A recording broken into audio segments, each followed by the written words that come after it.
One of the areas that I feel that, to some degree, my words, if not my science, has helped our field, is that I wrote many years ago a topic called the Footprints of Pathology.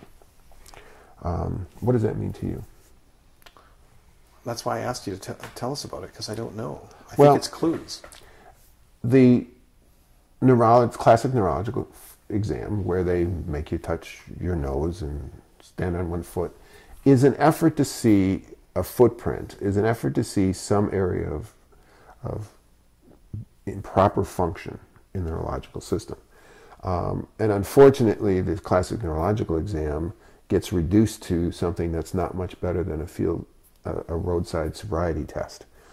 But within that, there are many tests of function, and some of those actually could provide us meaningful clues.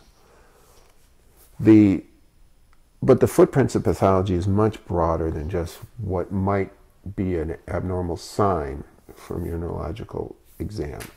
The Footprints of Pathology also include your behavior out in the real world. Imbalance could be a footprint. Anything about our function that is dramatically changed, or even subtly changed, is a footprint. I think I came up with the idea because of that Christian poster they have about the footprints in the sand. Ah, yes.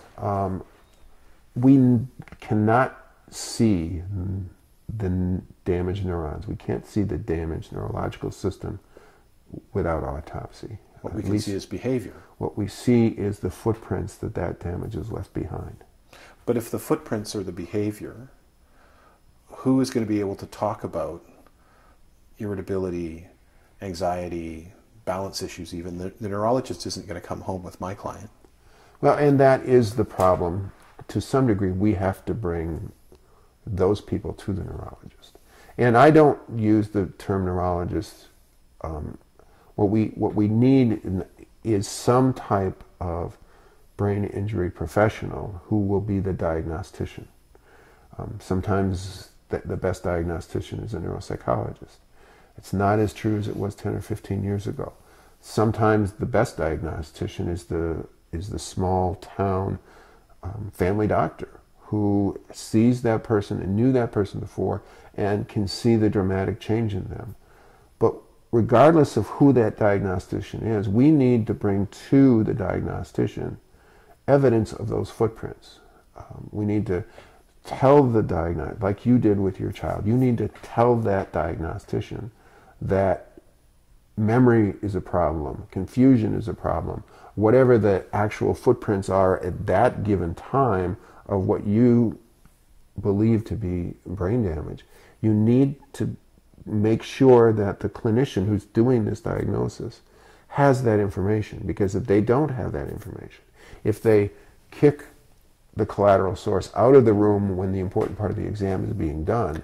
Sorry, what do you mean by collateral source? A collateral source is what you would call a late witness. When we go into courtroom, we want to bring the friends and family, the co-workers in, because they can paint a better picture of what's really wrong than the neurologist sitting up in his chair or the psychiatrist sitting up in his chair.